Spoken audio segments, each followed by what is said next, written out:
What is that?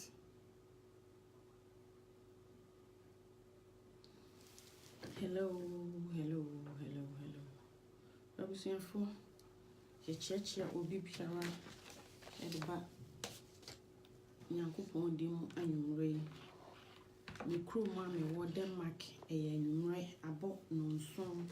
apa ho sima aduasa. Enti na chese me man Ghana mu abo nonu apa ho sima aduasa. Me din the roots obetimi so afre me daache hema special bakope ebi nka ho bam. Ye program ebe na nwumre me man koso me man yedi me nua binumu bisa me se ada na daache hema se se de ayese ye hu sho ya nokre empanifo se wotena ye ntena fa akonya nim guase nkuru do so a na wo ye den okọ wanim daache hema ya started new school na new school no de adagie ni ho wo be pon a wo be ba homework egu so no untimi nye nti mo daache hema se mo hu me hyehyewa na me nko ba bia me wo ho but me nyuma do so nti aya na mafa ne sa mo fa ncheme me se me din the root obetimi afre me daache hema special ohwe me life and colored e wo daache hema studio Denmark ana obetimi atie ye radio so wo Otech FM e wo Ghana Kumasi ana ohwe me life and colored e wo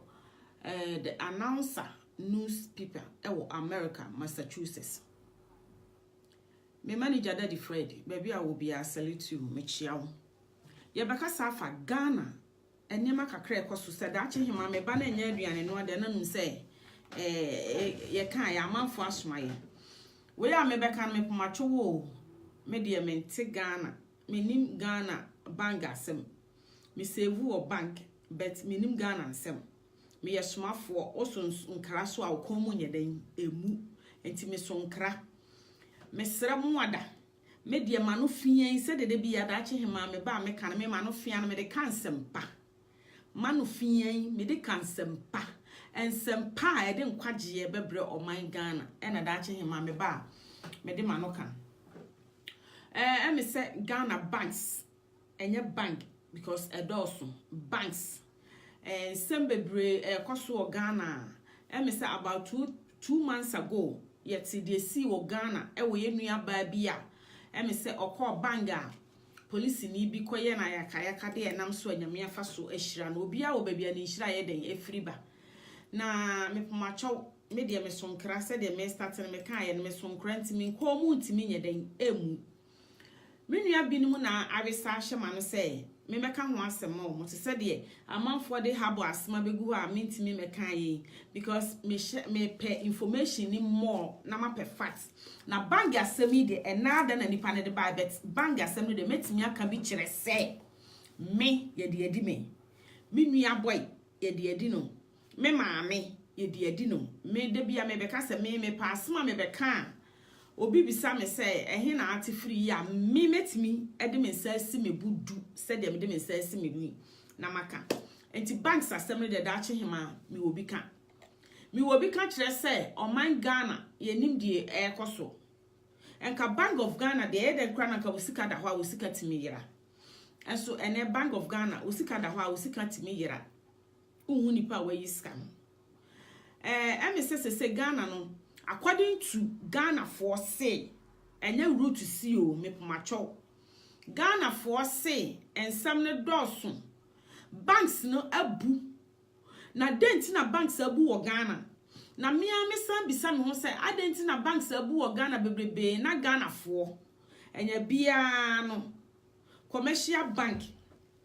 me free save commercial bank na mo 18 years na me ko technical school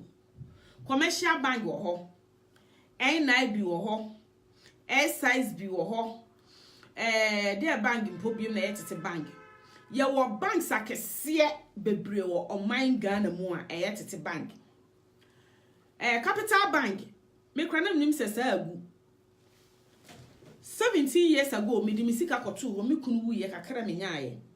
na nse na metietie ni nso ya se Capital Bank agu. Capital Bank I think say ni tifi bro hafo. Abisim bro hafo abisim. Me ka kreda ho se bank yesi agu. Minim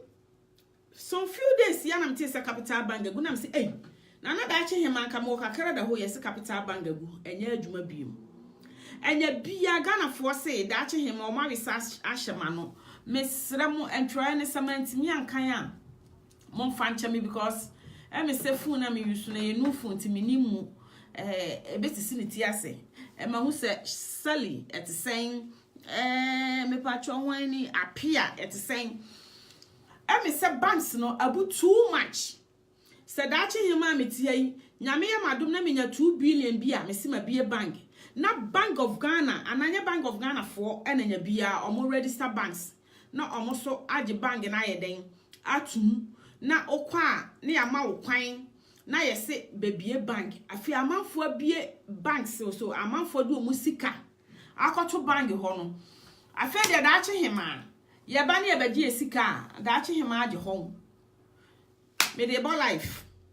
me de twi ahode ye peda ache hima he na yehu no yehu da ache hima wo ba bia anya bia Ghana for say dachi hima almost me because someone who says bebre ho a me ba na mbeka ho asem aha ma de na siniti ase abusuafo me srem ade no aya yinti esese me ten no enti mo fa nche me ma me 1 minute nye sa ade agese ye kone samba because me hu say me call computer so me hu say attend wrong because me manager near around enti no ntimi enchre me srem just a minute me ten no mo fa nche me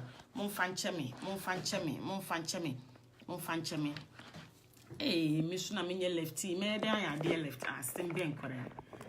abusha for mo fancha me yes me damase I think sisi say dey ayeyi aha manager the ba cho ha chiraba dey adisu na eni ma na asa sisi dey tirase because so me ten ye na try no so me hu ni ye me manager mpacho ma hu so around ma me hu no so ye because me hu try ni ye me ntimi nkan so aha enti no mo fa nche me anya bia me pmacho Bank of Ghana mpacho ma me manager so then okay onya tro he na chese bia ayeyi no enti okay ana manager me pacho ma me hu hello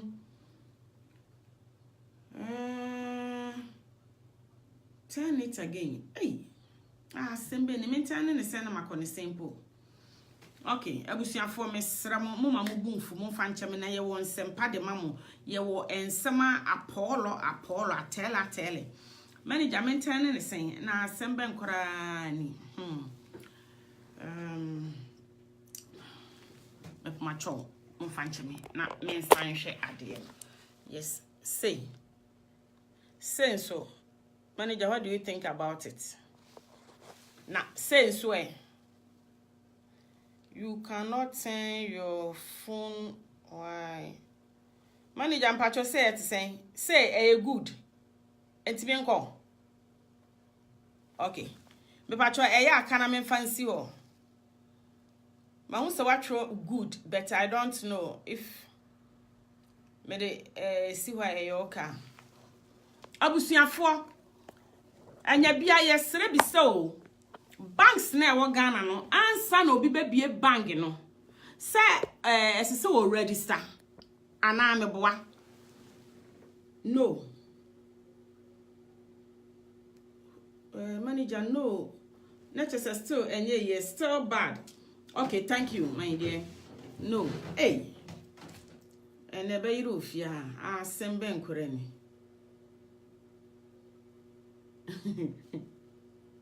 still me ba to say so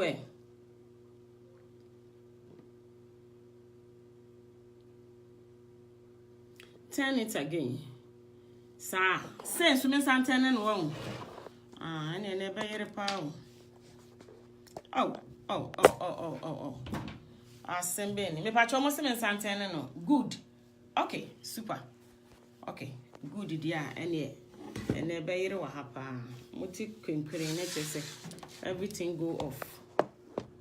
Yeah, and it be funny say because yeah. Abusuafo me pese me bisa Ghana. Okay, thank you manager. Ghana answer no be be bank no. So already start. The answer is yes. Because won't me fiti prekope na nka say ubie bank. Me call Ghana. Obi di na sembe dan me ha. E me se makasa asem no wa ha me das me manager. Makasa asem no wa ha da. Guy ne so kwaji loan 20 million every week otua 2 million. 2 million etitiska no. Enye enesika no. Ene de ne ye de say 200,000 ana aha tete de no 2 million. Me de no na da ache hima metin aka because munim se me ye. Oba panyina metifie. And me, you know, Abigail dance so at the same. Abusuafo, okwaje 20 million every week, we bet 2 million. And as I say, 5 weeks, you know, no what 20 million every year. The akanyina your more profits. What kind of cheating is this? Abra muamu nim say omanya yetiti mu akwantu mu han. Okwaje sika na uji loan 4-5 years ni sika ye betu kura na enru maybe 20 cities and 50 cities. Sa banks ni nyina agu Ghana. Sa bank ni se me ye se meka ho asem because na ye pa kwasi indum bank. Ena ba ko ye mi MPP ni Mr. Blay bank. Ewo Ashtown Kumase. Sa banks too no me nan esi ho. Because me de bia me say me ade a me hunu ye me nka ho asem. Omo ji sika na omo ade omo ya ne say loans nko an omo ma ye nye savings. Na bank ben ene ye nye savings only loans. Na loan ye de ma wa every week utua double. Every week wanya na ahimachi ye bo ma amipunu mu. Wanya ahimachi ne ye bo papa punu mu. Aden enya bia mpanyifo na omo Ghana na omo Bank of Ghana na omo share register banks na omo ma amanfo certificate na omo de bia banks no omo check omo ana edi obi di abreme o say Dr. Kwame Tofo me de minim no Dr. Kwame Tofo o ye NDC ni onu awo bank mako 7 e wo man Ghana mu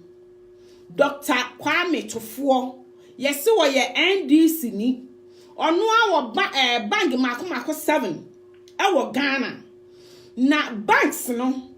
wo register o san wo Bank of Ghana and yes Bank of Ghana governor no yes wo pension so wo home home no wagigi nkrofo sika ama amanfo abie different kinds of bank e wo Ghana ho se wo ahomejie mu emra so wo Ghana se adwuma bi a wo ye bia no pension wo gi sa sika ne double na wo de ye den hutifie na wo poge ono so agi bribe o magigi bribes so hu ena se wo akotena fie ena obaji aban sika adi mi hwa ne so wo hutifie pay na wo gi ne be 1 year ago no the same pay na wo be den obaji the same pay na wo beje wo susu a wagi nkrofo sika ena omo wrong fake certificates ena omo bie fake banks nipa ni bie bank a cha 3-6 months na bank na gu omo gigi nkrofo sika na omo di sika na yeden abo omo ho bra na bank na gu amanfo ko bank oso omo ko gi sika yes sika ni bank ho me pomacho wo dache hima we aya me koka amanfo say mamenka enya bia me nuanom Ghana fo mesra meka o me dia mesra meka Ghana really need help me dia mesra meka me pamachaw me nuanom ne me maame no mu a na anu na mo ye demonstration ya ne dia me hu bi me manager cry ya hu program mu hu say ya bia nu bank enam say musumu padu fudie nti Ghana fo mo pe asisie na mo padu fudie ntiti se bank ye ba ye a mo se na mama ne yere banki ukobie account now the 1 million koto ne amount 1 million interest enye cheating enam se Ghana for binom so ya asisie for na mo so mo padu fudie nti commercial bank wo ho ye bie commercial bank ni enwo da ache hema omodi be kwa akoto no matwia interest ama state no ama nya bi ade aye roads ade aye hospitals ade aye health insurance aboa sabi mobrowafo no omo se mo fa munni ne mo se excuse me to say that in public omodi be kwa akoma private banks omo ye 419 omo no omo ye adie nti no mo ho enye oman Ghana ye adie oba se wa it saying Abigail Danso it saying oba ohima it saying so wahu enye Ghana ye adie nti no mo ho asema me kan ye na abaye o wahu enye Ghana ye adie nti no mo ho omo de ane se de omo bedi ne ne ama omo ehu aba omo nko na ye den ehia omo yakoka mo se mayenka Ghana for mo padu fudie ya man Ghana for sabukoye mo niam ahunu na mo ho kire mo amoma yasum ne den enwen dachi hima me sua ma de 419 yi me ba ye esese ka me hotena book ho e na obi atwepen atwro ayi note di abre me say dachi hima koka bang asemi bi maye because o mu sisi e o man Ghana mo mu sisi mo say because mo anka samo nya collect banks akese wo ho commercial bank wo ho SISB wo ho NIB wo ho banks akese wo Ghana odu sika koto ho a obi amfa wo sika ni enam se Ghana fo mo soso ebinu mo pasisie na mo pe cheating mo hu say da achi hima ma bia bank na odi America na odi sika ba because wo di 1 cedi ba mema 1 cedi abra old banks no mo de be kwa akoto do matua interest rate a eye aban na de ato ho no private man or no penny ye di a onyu no ban Ghana ho na mo de ko ye pese e kama Ghana fo asote ye maame no ne ye papa no ne ye nuanom ne ye manom say anything na ye wo banks akase wo oman Ghana mu Masevu commercial bank me wo 40 something years more than 25 years e wo commercial bank me nti commercial bank agu me papa wo me no save wo NIB me nti dabi Barclays Bank Sab Bank NIB Barclays social SISB ehwa ni Sab Bank sakese nyina wo Ghana fo monko ho muti se asumasi abie bank na mu di America na moko afi ye fa musika na mu bedwa ni pa asum yesra mu ada yesra mu aya na ye kokan mu baka so obi didu obi ani obi atem ya maamefo yi eni enuanu mu a mu bedina ho a mu ye demonstration say mu de sika akoto ho mu ko mu si enne o china adechie menya sure say de ko State Bank Ghana Commercial Bank kiye nya kona bra ehompo sabi mpraduasa wo kona wuntimi fele form sa ye be fele form no de ayeden e de amaw enam sa musubu pasisie na mo pe cheating ti mo hu so private work bia na mama musika so na mo de akoto wo mo hwe de nanse de ya amanfo wo Ghana sa bank ye ba ya na mo se NDC fo ex president no wife bank minim sunyani bia ni sika 7 billion odukoto sa bank no me refini din abra Ghana Commercial Bank odu kwai na koto sabi mpraduasa Bank of Ghana omu wi amisika kakrai odukoto okra anya usika da ho so wate ase eti Ghana fo yesra mo mummie mani na mumamani na ho na munhu se oman na yetimu no ene 419 fo adoso Nigeria fo kra wo banks wo Ghana other countries are omunya Ghana fo omu banks wo Ghana enti se wo pese wo du usika to aban mu na usika no obi nia ye wo big banks state banks a mo de koto na ye mu interest kakra ye de beye kwan ye de beye hospitals ye de beye eniaman kakran de aboa oman Ghana abusuafo na munya sa shortcuts bank na abana minu Abigail osemon share Abigail down so osemon share Obafo one Michael live from Canada. Oh, thank you. Now can I say me back Canada this month but o ma change program no. So yes ramuada mo mama ni na ho eye open because obi si trodo matoa mama de bia ye mumu na mo medwa ni pasum ene ye sika mami ya ono de Nyankopon ye nadoma ye bu na ode aye millionaire ene ti na mo nyina masore obi akọ private banks na ene mo nya police ni bia ni obebo mo because ye obebo wa ye yinadi enti o mebo no anya asem enti ene ti na mo ti say private work bia oba pa fia asamo asamo e ti say ene ti na mo ti say private bank bia ba na mo di misika akoto se de muhu se mami ya bie mami omo ye ayi se ene ye sika ne ye sika se ma bia mo se mo koya ma police fo abom na makonya house atena mu de ene mo forget it na police fo no mo so ani ada ho because one no mebu ni anyi na di two one mebu no me that the whole world no me didi meanwhile bia na enya ne mfonso so what ya say it is anything na mayere mo ho amosora mo save or private banks any sa nkura banks na so obi beba bebu no aye millionaire na mo forget it na nya de bi besi wo Ghana ho biem because any da ho bone eye bimu wo Ghana ho me nua be no de wanya da age sire ma me adwoa Africa B or say I do not agree with you because me patro ma me nkwa ha na me hunu no ha ye because private banks do say Ghana ye adwuma UT bank be bie ye eno workers of far omo di sika no anya ye wo private banks bebu 20 omo bie no Ghana ni nyina agu because one Ghana for no be form so omo ni omo ye adwuma ne sabi mprabiasa arm robbers because ono UT bank say according to information me nyaye no banks crest no say bank crest for no mo ho no mo ye adwuma bank ho no omo ne nkrofo ye one na obi kakra wanya odi abi adwetire no na omo ne obi aye one na omo ba na omo abaji loan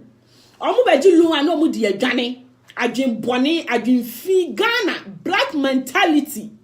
obi aka ne sanya sika no na ne nua ene obi akohihye ho na yaji sika no ne yakodi ni for free. Wow, home girl, you are on point. Preach more. Yes, I will do that, my dear Joe. So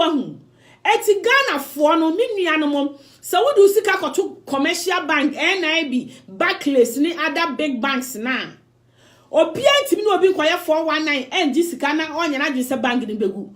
never and ever by private man me kodi ani mu da ache hima na me ne me manager aye wan na yakwaji sika no me wia no maka che me manager no se dwane to free ha na me manager dwane ko ba a state banker hardly so ubenya kwanya jisika ye sheda ni mu much information about you ye this can be den ebe ma. For example, when we train me free me di free school ba na omo hwe train ticket abusuafo mo price form so me chia obi anyame enka obi an glory to saying so who bright Stella it's saying nice talk, thank you so much sack what do you say so and we train am free ya na me ba no me nua no munim bibi train driver na hwehwe ticket o hwa me dia wie the nice guy a ogina me nchen because na train na yamanti egireginam o se guy ne fa ne card mra ga na nya train ticket ama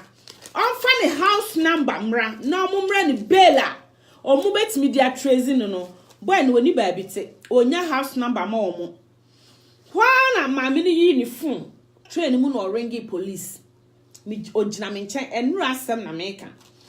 na boy ni lucky oye ni say that time mama ni dru ni nchen na o ringi police no na te say time aso ese ye dru ba bia ye begina eti train gina ya na boy ni hurisi ye na pabam e na okoye Ghana say ena na akufo ado be ma nyansafo be ma nimdifo o say yenye card said ye ebe ya babi a wonam bia ye be hu babi a wo sankadachi hima me beji loan na me ye 419 me ye kronfo me ni adwempa na ma ba bank na me beji loan a ye be hu me particulars na me dwane ko ha ne America jise mansa ma Ghana wo betua ti se me ti ya me kwaji loan na me bo modin atu kwotena Ghana me ma betua because me ma gu krom ha me information just ba bia me ko bia metua sika no Ghana so ayeti ye de asempa ba na nipa afi ne se ye ka de beboa wo man na man akoso a na ye de aye politics ne ye de aye ena ye mpe nokre wo man Ghana mu ebe de na man akoso se banks ye ka na asemu sa Mr. Kwabena Tofo a ye NDC ni o bank maguma ko 7 na o isanya 419 na o magigi nkrofo sika di me pese mo kama Ghana fo aso te se Kwabena Tofo na o mo kana sem no o ye NDC ni o mo ye sa dream na ansa na MPP ba eti Ghana fo na mo to ho a mo sora mo criticize na mo me wase man be ye na obi ya de pa na mo dide obeye abwane ne de no kata papa so no mo mama ni na ho na mo amaye madwen se muko save wo small banks so ama ya bebo mo mama ye millionaires no so no so mo forget it na mo pe bank papa bank ya aban ensa wom a omo betua tax ama aban anya bi Ghana nyuma bebre ho ha tax nya adwuma Ghana sofu se do mu ntua tax o sorry no akotena Sunday mu 24 hours unkwa adwuma na usika kakra wanya ya sa wode ye health insurance na wode akotena Sunday mu se Nyankopon o bo mpaye Nyankopon ba bia wo bia o bo mpaye wotie enya Sunday mu 24 hours ye betena ene ye bo mpaye Nyankopon betie na wode akosia Sunday mu se me bo mpaye na sika na esa wode kwaye health insurance na fe na wode akoma sofo na wadi no abegina Sunday mu aka tro se forget it. Miracle forget it, healing forget it, prosperity forget it, salvation forget it. Na moto na mo bom nsem na mo sa. Na owia na wasan de usika akoto fake bank. Na owia be kan kira aban se, e na aban muame, e na aban onya moden. Ghana fo, mo be mayani ada ho a mo meyani na ho. Na enema bi wo ho na ekoso o man Ghana mu a enye bibia na aban betimi aye ye nipa na ye wo mu na sisi ye wisu ye common sense enti na obi bo onwom wose esono adwene na sunu nyansa moma ye fa ye nyansa no ene ya adwene no enya adwuma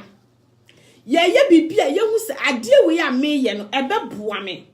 na nsem ti Ghana ho ene obi bebie banga obefa nkrofo sika nyina ye papa ko Nana Akufo-Addo kan se ye boa no no oba obetua eno ebe ye nsem bebre mote ho muhui na anu maami ye yakobo no bangi muhuriye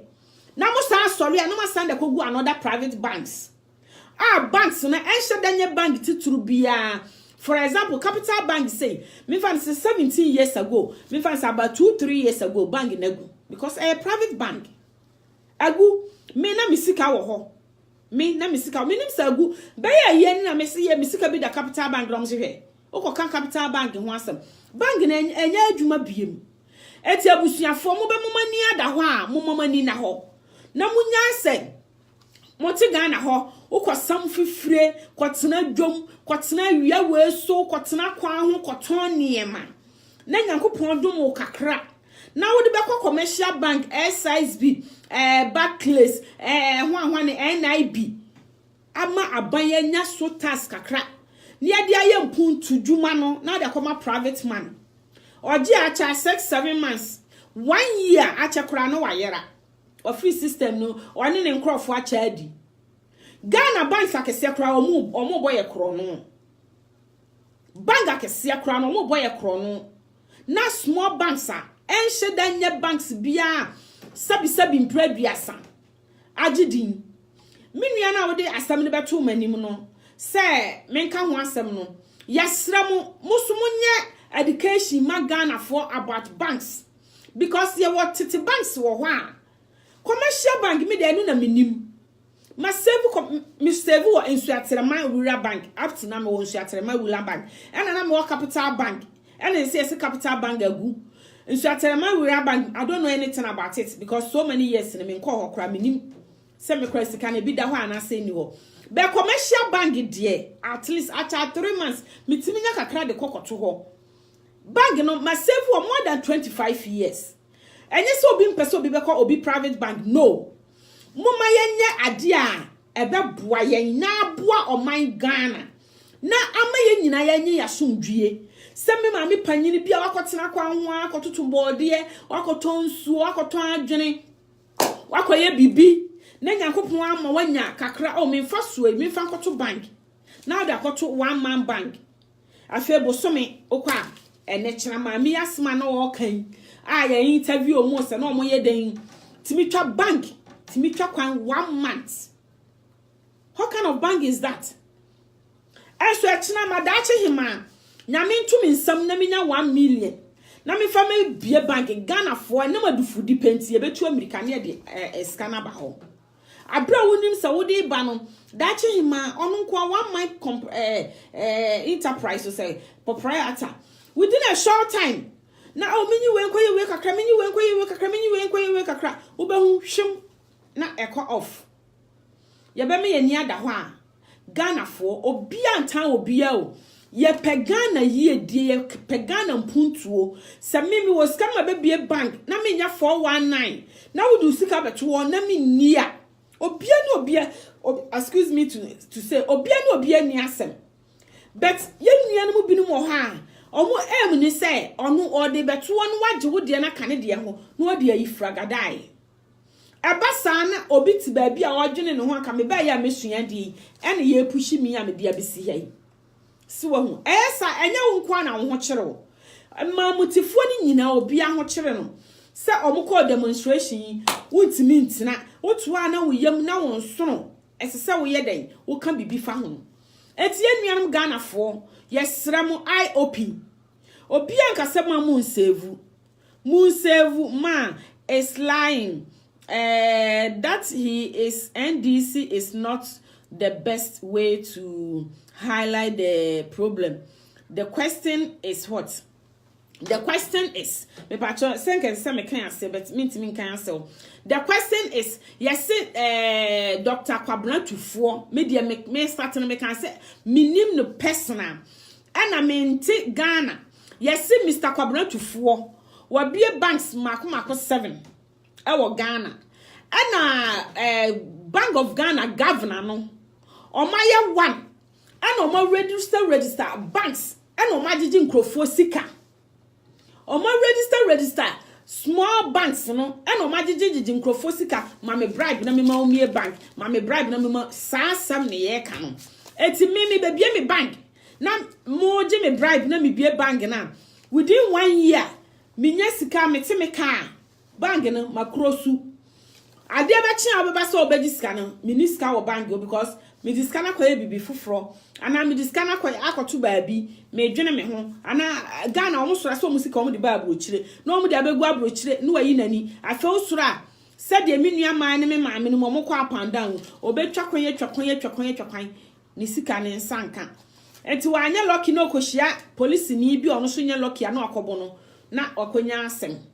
because 1 odu bank wa ni buafu 2 yaye ne kwana bra meka se onika pre meka se ne ba yare meka se ne kunu yale meka se aduane ni fie abufuo beba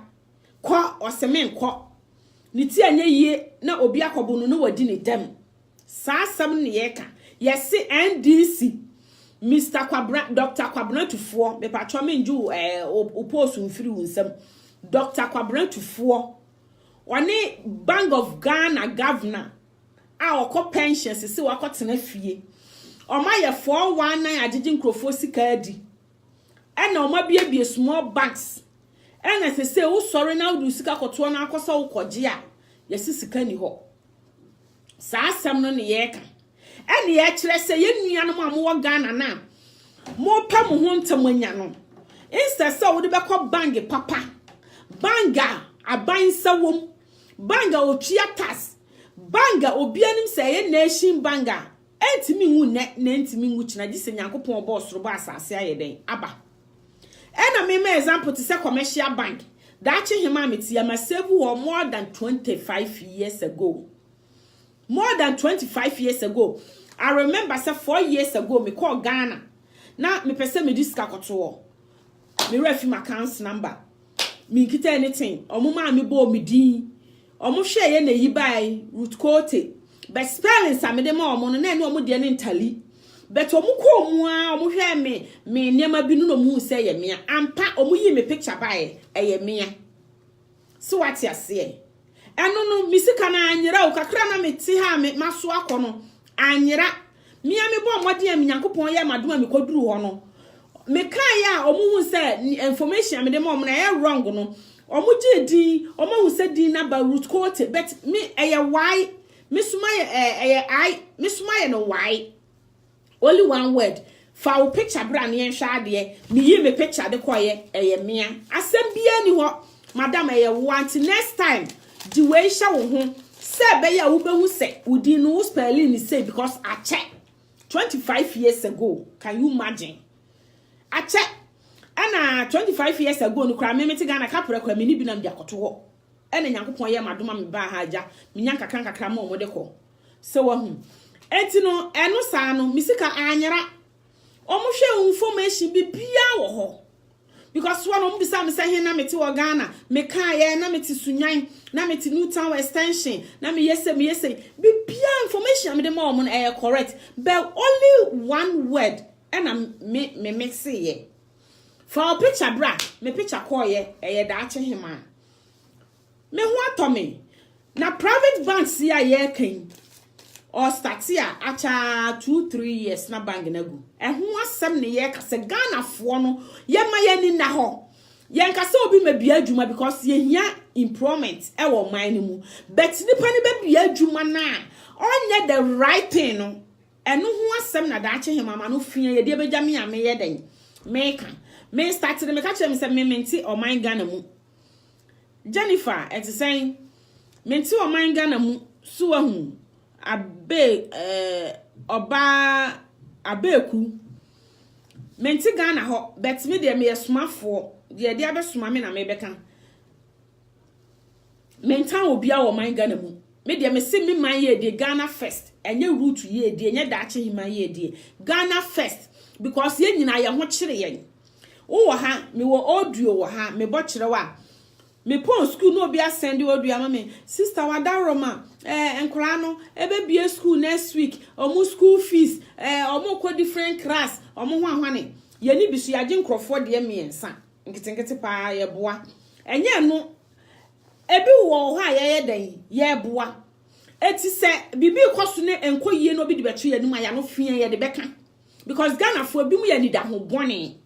nyame abo no akotena kwa ho a wato ade anya sika o de beko bank papa banga aban enim hu bi ama tax ne kra ba state ho ama aban anya bi dia ye bibi no o de beko one man banga nansana bank nagu ti se sa banks to be American say me starting ya me bubu odini private banks me mentan omo after all chairman bre why me chairman but nyama bia ekoso bank ho no enye but why me chairman it doesn't mean say mama nka me de no kra na me kan enfa me ho opa wo mre me mpuntu wo me man Denmark or the bremi ameje wan fa mre me enfa me ho because no kra ye one ultimi fasika wonko bank sa wo ho kyero meti ya ndie medi kura minya na ma ba bank se me beji loan na ma beji 20 million na wo ka chem se 20 million na ma beji every month every week me tua 2 million enya krono eya sisie Ghana for mo mi enka no kra nkire ye ho eya sisie eya krono banga loan ku an omoma banga omunye savings omunye credit deposit omunye hwe apart from loan ultimi fa usika nto ho omo de ani se omo no omo distribute loans eye krono because on pese wo do usika ne be ba beto na wo wanya interest wo ho na watimi di abo wo ho bra beto no de ne de be ma no de interest ne double aka ho no de amount Ghana for emra so sem ani beda ho enye de bia na obi be na no fia no abetena no abeka asem na obi dina koto tankuruwam. So I am with you, dear. Thank you so much. Yvonne, why mention NDC? Yes, the reason why I mention NDC, Mr. Kwabra, Dr. Mini, Mr. Influencer, so a doctor Kwabra to 4. Na some and any panel de blame me didn't come. Me no be odi Kwabra to 4. Me who need that. I don't know the person. Na some and yes one Bank of Ghana, Bank of Ghana governor. Omaya 419 ama governor akotena fie ama banks bi no omudidi ani mujiji loans ana omudi mi ma me nkrofo do musika koto on banks no ya close ne down anything na me ball NDC yes maintain NDC na maintain obia man ye die ne man nkoso nipa e wo man mi ye die ne hia yen enye politics Ghana first NDC ye politics ye kuo NPP ye kuo make asano make asem mia me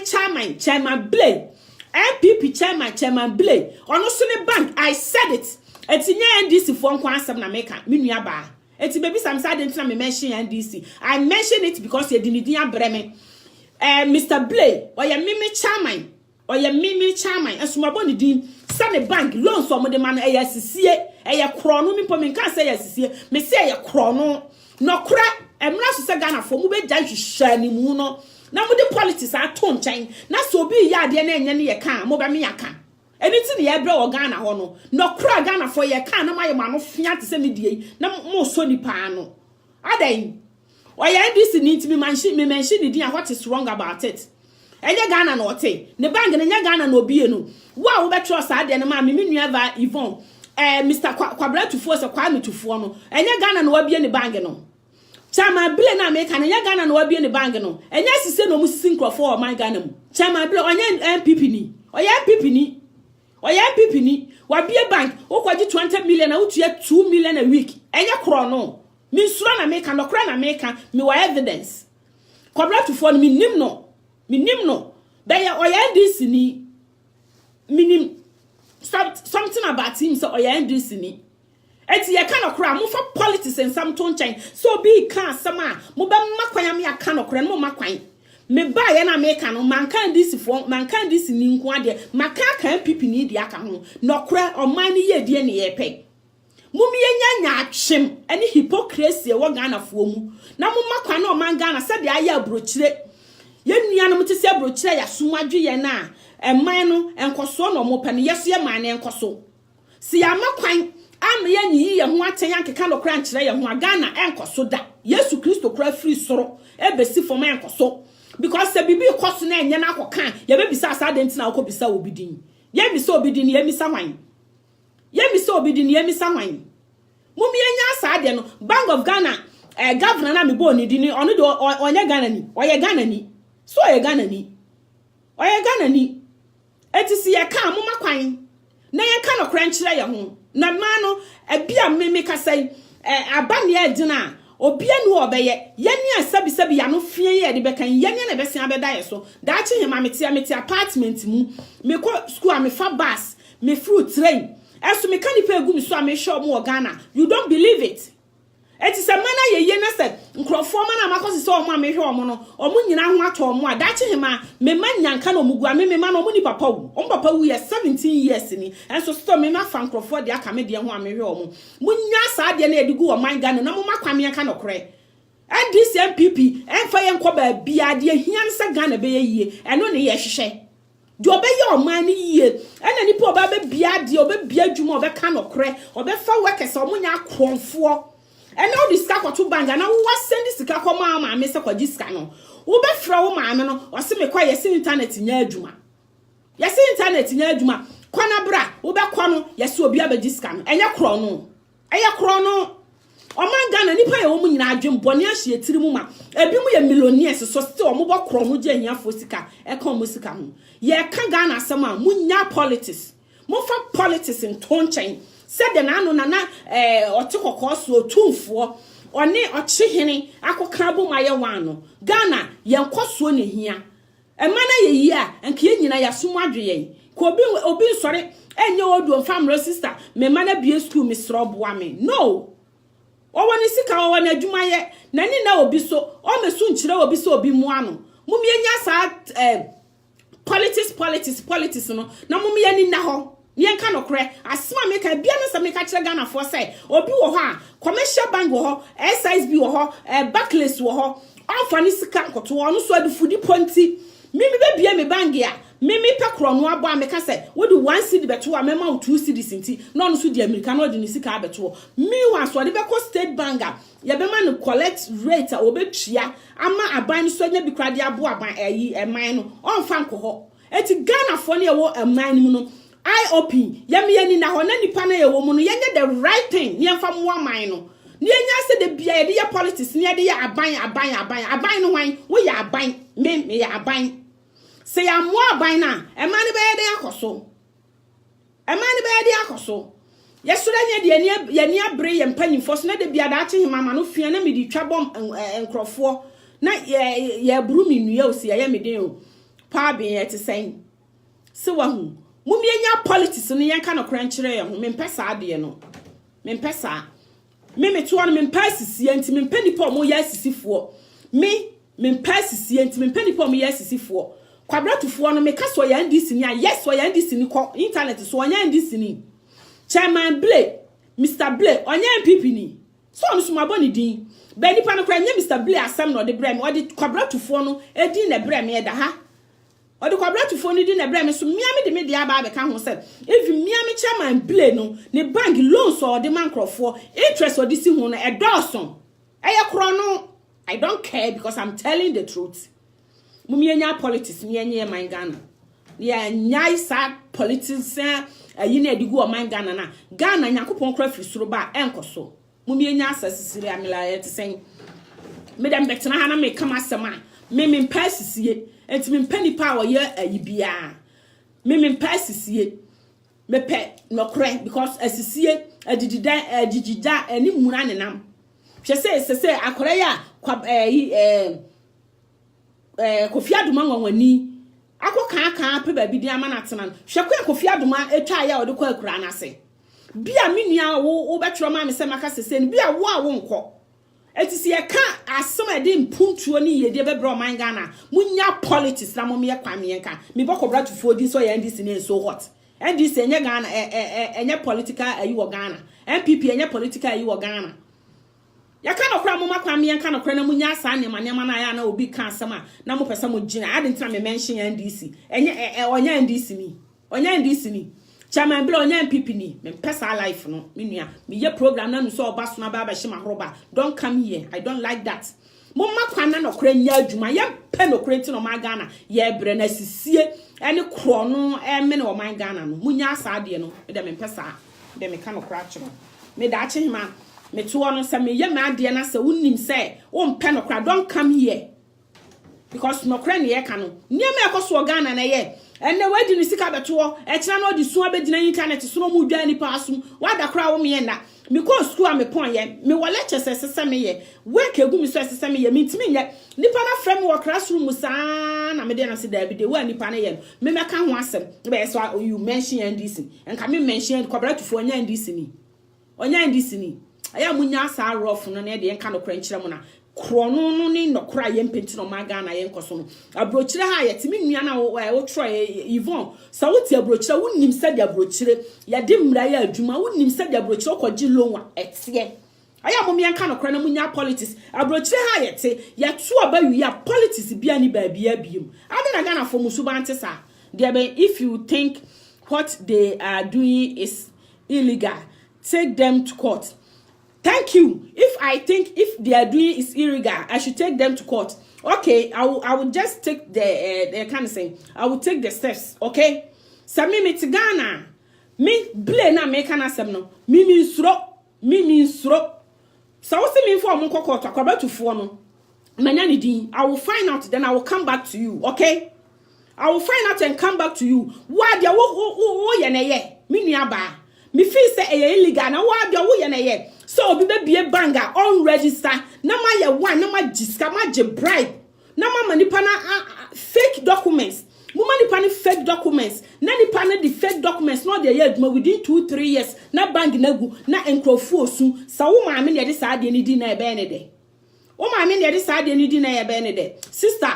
mu ba mu mani ada ho amomon ni na ho no kra ye mpen wo man Ghana mu ti ne ye bre no so what ase Mummy can no krankyere ye ho. Se me feel say illegal na me fa no kokota. Thank you. I will take the steps. Okay? Nipa no ade ade ne bre me no me meta na chi se on fa asem ne kokot. because emra and the Ghana court for no judges and no kind of cray, lawyers and kind of cray, and young Crawford no woman, no kind of cray, no cry any man from infancy, and I ye mo jana frayina. It's so big kind of cry, no beating, no cancer moon. Mama kwan na no kra enko so o man Ghana na Ghana nya yiye na Ghana ye yiye a me ma no fie me de ba me de bedi de me pe sa na wo susu Yvonne na wo to no so kwa de bedi de o pe mama kwan na no kra anya adwuma o man Ghana na munya hypocrisy eni ti no man Ghana nkoso no ye ka no kra kire Ghana fo aye mpe me ba ye me se chairman bi lo ye den o ye MPP ni Kwabra Tufo o ye NDC ni man ka se Kwabra Tufo nkwan na o ye political ayi a o ye sa de no Ghana Chema bre me or me chairman. As some aboni di so nipa nye chema bre di no de bre me. Kwabra Tufo di no de bre me. Kwabra Tufo matro e de pipa na me de atwoko me fun no. Kwabra Tufo Dr. Kwabra Tufo di no de bre me. Etisi e ka no kra mo makwan ne en ka no kra mu nya hypocrisy na mudi gu o man Ghana so oti abrochire wonnim sa de abrochire ya de mmra ene niema ya adwuma. Ade na Ghana fo mo mpe no kra sa. Ade na ye ka no kra na mayam ho niema bi na mo sora na mo ya yi se ya nyan hwehwanimu no any politics ni ya nyai ni anyo o man Ghana Yakopon kra firi soro ba o man Ghana enkoso abrochire ha yeti yeto oba wi no politics obi ye bibi aban na otiso na Akufo Addo o ya ade na enya ye mfa nya politics ye be ka no kra chese na Akufo Addo de wo ye na enye say opposition ayi na wo so a ye be ka chese de wo ye na enye ye mpene sa ye ni sei sana mumye mfanya Ghana na mumye nya hwehwani mu no mumye nya so mpran Kwabra Tufo na kwaka kira no midin the root no man uba Facebook a ube hume kwaka kira no no nsiu mi wo se me amefa play about Ghana ade na Ghana for mumpe no crosser midin the root no man ko Facebook ube nya midin wo ho ko ho root no man dachi hima ne de eye me nickname ko Facebook root no man wo ho me telephone number is 0045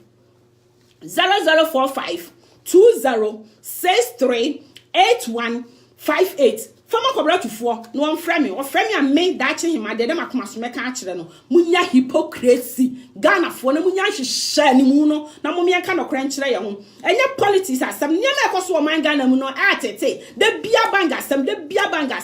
now face so muya papa and could be on demonstration.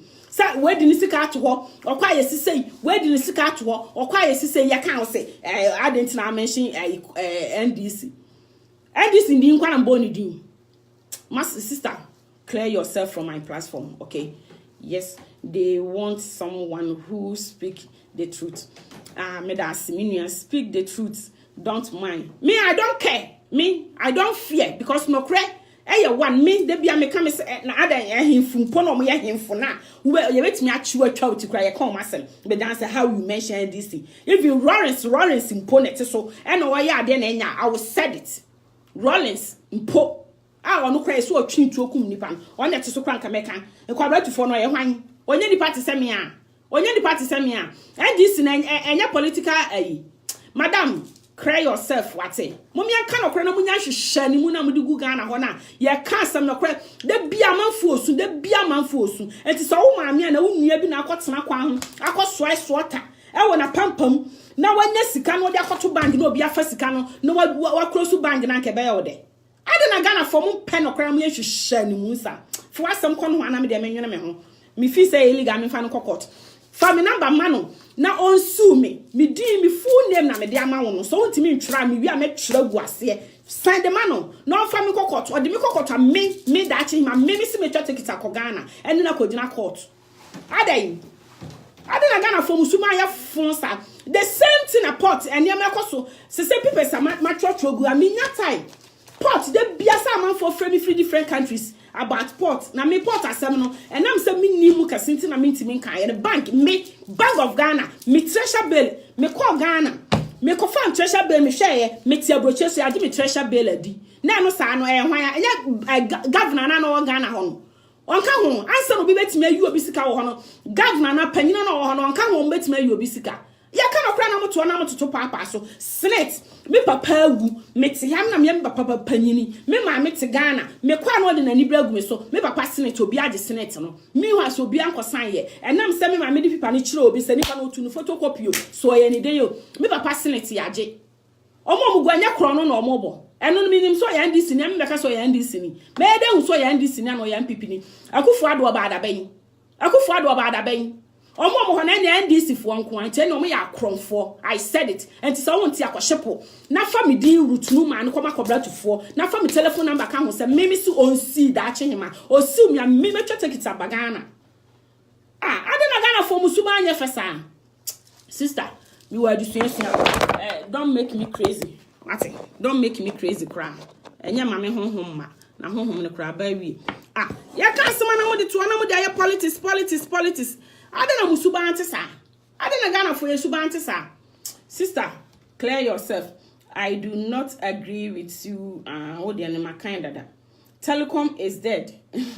She ebi no bi da betcho. It is our leaders who have failed to protect the citizen. And obi da betcho telecom is dead. Eno no oya NDC ni. Eno oya NDC ni. Adena Ghana for musuba antisa. Sister Jasa, wate? Mommy can no cranchire ya home. Me ya MPP ni. Me ye woman organizer. Me can't chiro. Me ye woman organizer. But me ye program and ye MPP NDC. Ghana ye di entina me waha. And ye MPP NDC. Chairman Bia make an asem. Me met me you mean the pictures be brachro se. Oya me chairman. I mean nim no face to face. Me son in some. And so now send the bank or move microphone. I said it right here. And to sister for asem to nchen. Ni enka no cranchire man Ghana. Na mra so se ye be yi ho ntan na niema bi wo ha ekoso na nya ye be kan me ani ada ho adan sister wow home girl you are on point mo bi anya sa ade no wate amanfo kodi pa kotena kageti akosoaso niema no mo discard to bank within na bank na gu UT bank hwe kwa bank ne fa asugu ye obi asam ni fifre UT bank me nkrofo ya adwuma with bank omo ka kwan bank ne fa asugu ya nipa bone fo mugu bank ho na omo ne nkrofo ya one kwaji loan omo ji loan afa opedi pa na wu no Ghana fo abro ni bayi ntie ni ani nipa ka no kra mo makwan me nye omo a omo ka no kra na wo behunura no because me ka no kra na me nkwadwu obi asika ni eti wo bo me dua kra nya adwuma wo Yesu Kristo di mu sister Kwabratufo so wontimi ntro di na me din di rutunu ma me tro gu ofa koma no so wo aso de ba koma na fa koma no me tro me din ni me telephone number gu ona fa koma no se onsu me root so onsi me osi me twa ticket abagana ya ka no kra mo makwan aya wontie katen planet so katen smart aya wontie ni program wan adana Ghana fo musu ba antisa me din di rutunu ma me trama fa koma Kwabratufo me nim no. But I can read everything about him on internet to find who is he. Then come back. Wunti me yire me ho sa Yvonne no. Na ma pe Kwabratufo no ne ho information ye. Na me dia ba mo so ya NDC ni. Then you can go to hell and kill me. Me try me dia ma. Na me de be program next because me ho ya ba na me ko rest na me ko suamade. Me din no me telephone number me dey so why. Say if you think they are doing is illegal, send them to court. Me the number ma wo fa me court. Na Kwabratufo no o me your witness na frame na memra. So wontimi fa me court then delete what you have wrote to me. Ghana for mo se mo pe no kore. Obi ko kan mo se nipa na ni nsha ade we ani hwe him. Ankrofo ko samu fifire na o mo koya adwuma na o mo enya o mayi a na mo te ho na mu di nsem hunu. You can say if you think that is this, send it to court. You go and send me to court. My name is coming over there, my phone number and everything. Call me personal. You just call me personal. Then talk to me. Me dem pen sem hunu. Me dem number nim bibia go. Send it to Kwabratufo. Then call me, okay? I don't know for your subantisa. Me dem number go. Auntie Asantwa, it's saying, give it to your boyfriend. Then let him call me, okay? I will be there. May respond, Papa. Now, family court, I will buy tickets and come back to Ghana. Then I will go and stand there in front of him or whatever he call himself as a doctor. Oh my, book long. This is yeah, my here for my brother for. Obi on why doctor mua. I didn't know so could be a bank no fake documents. You can't be denied. Say how you mention NDC. Me am can't so join NDC. Said them pen my join MPP. Or no so pen wa join NDC. Nti that him mama ya de na MPP ni e be kan a woman organizer Denmark MPP. You can say a woman organizer CPP. No. Sister, abusuafo there ekosi ya ni pitire dimbesia. Yvonne, my telephone number is over there. You can send to your boyfriend, then let him call me, then sue me in Ghana. I will come down and face him in the court, okay? Bye bye. Me dimbesia ya. Bye.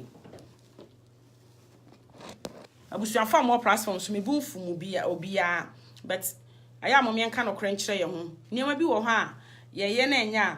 Please don't allow your to stop you from getting getting what's it to the people who need medase sika medase why on say Ghana oh me nua bema nana boatin et saying e kan saying oba no program na 6 October why my se me no be kasakra sorry 6 October until with me about them, but I will talk to you later. True talk, my dear. Biscounts. Nana Boating. Oh, okay. Thank you so much. Grace. I say, good job, sister. Thank you so much. Ghanaians don't like true talk. Jana, masem. Anything I hear, bro, or mind Ghana muno. Wow, anything I hear, bro. Wow, and yet, said, Nipa ya dear near Kokan. Now, with the politics. Chairman Blay. Oye MPP ni ne bank me call Ghana obi di na sembe tuma ni me call bank ho loan na ni panagene me na me twa loan no loan na ni panagene me na me twa because ni maame na kodi agina mu boy na fe onye sika no wadwo na frifie me kokko hu ni maame panyini maame ne hyede ma dwena ama maame no waye sepane na me call bank me maame ni di machi no de me call bank na me call na me si metwa sika no so me free Ghana me twa bia nsa na me ba enra na me ka kiro bi kra say ye bank for sika ye se me pebi na me de ye den me de ko because ma kodi agina mu minti ma sabi me ma me nua onye me busuani bet me fa nse me ma me tipenti me ma me nua ana me ma me 20 million ti na ne ba edi no ho ahwim obe ha 20 million no akoda prison Ghana judges ayifo ebinum o mon ka nokre Ghana lawyers ebinum o mon ka nokre 5 million kwa mu di nipa to prison ati me nua no ya ka nokre amom ya ka nokre na o man Ghana yenia na be yi ho nten first ana social media mu ye eti na niema bebre koso o man nyame adom ani bia ba social media bu obi ahu bibi na nya wotimi ka obi wo ha wo ka ne sia obaka say yi asma fran yi kan no kro Brian, madam, as for this, I will pay ticket for you. Come with that say. Yvonne, stand here, jina ye, nyana jina so. Man, you will be with shami tickets, ya mommy. I will come to Ghana and face your NDC quadrat for. So we'll be so much of ticket, mommy. Thank you so much. I appreciate it. Madam, I'm powerful. So boy, ask my maker. Me hwe se de maame no otete me kwai na madia ni mu na me ko bango me no mkasa no mo say ayi MPP ni bi man bi dia your friend Mr. Blay na me say wow so a chere me friend panyimfo bi na me ka chere mo say Mr. Blay wa ye me chairman bet de mo ye na enye me kra sasa me ref nka me de ba kra dada kra ansa na me ba me sia ba machi se wahu yakọ Ghana amanfo ma wo mo da hospital o Bible see ye papa ma bonkum aye nka bet obi wo ho ye ade a then you have to express yourself and explain something to the person me kwa ye amanfo mo yalugu o ma wo da hospital ya front and time me ti apartment mu me nya doctor me nya lawyer me nya obia enso ye koyi bi mu fi hospital o mo jale a ye ni ade esika ko to nro akọ nwuram kwati nro e de bre omo aye hwe omo na no London mi wo Germany no bi free me free London say sister mi nya wo number free ni password wo de na wonya me number an ye nua bi yale ye so na abehwe ne man minim no onya mi busuani but ye nyina wo the same area so wo hu eti ye ka no kra mo me ka no kra sa wo to no mo obi a ebi mu ho a omo bua nkrofo omo ho kire omo me to me sere ne madi enso mi kona me hu so bi ho kire na mentimi ntena me fa sa akonya we so Denmark MPP Denmark nyame nhyira mo ento boa magege amode ko boa Kofi Aduma Nwanwani ni program akora na ohwe no nyame nhyira Denmark MPP ene Denmark Women's Wing MPP nyame nhyira ye nyina na onye ye kese yete ya Kofi Aduma de betu YouTube me nkrofo agigi sika omode ko Ghana akoboa ni nyina ye bia wo to no wo de obedi aye hyepenkwa na wo dwene ho nyunu nyua bi ho aya munya asa wate me ko Ghana sika me say enna me ka kire obi me pon school me ba na me ka kire obi say me ko Ghana aduane bu me so prekase bag na me de ba bro kire because of me ma me kunu wu ya kura bia me ko ase ye ko ye ayie wo na me hu na me bisa wo ye adwuma ase me nya adwuma me si brekuma ase wo na me hu eti sei me hwe nipa no a ose ma eye na wo ye de adwuma ma me nya adwuma ko school me ko school na de na apese wo ye mpese me sua adwuma me si brekuma ase ya fu tanten ye ti hayi nyame afa ye nsa so ye bia mankrofo nti se ye hu bibi ne ye kan mo me dranga say if you know they are doing is illegal send them to court. Tell your boyfriend kwabratufor he send me to court because me di media ba obi so betwa ticket ya ma me ba omis me ba me nua ba se wa o Britain obebre mi sika me law mo so bebre mi sika me ko Ghana manfo ne bre mi sika na me podwo ye di ni free because so munim se me kan okre to mama me ho ankere me mansra ni omo support me ma me so nya bi bua moboro wafo aya mama nyesa wate abi akoso na enye ne yakwa na nya if you think hey for asem ko me ma bon nya ma mbrofo ma abusuafo ye di mbesi awate na me nua ba no ama me honhom aba me ti bu se me so eti ankasa ene ma akoso na enye ne yakoka be gina say if you think they are doing is illegal send them to send him to court. Tell your boyfriend my number is over there and you can tell him to send me to court. Then someone is going to support me to buy my tickets to come down to Ghana and face him in court. Okay? I will be there. I don't Ghana for what is that? Mommy, I should share ni muno. Any hypocrisy so papa no na ka kire ne say onya de pa. So ubusu ani no so aka kire ne say onya de pa. Obi anu o ya de pa. Ye be ka kire ne say for asempa ko. Obi anu o ya de pa ye be ka kire ne so for asempa ko. Ye hia mpanyimfo papa. Ghana for lawyers akronfo ibi mu ade bia da chi hima me betena ha meka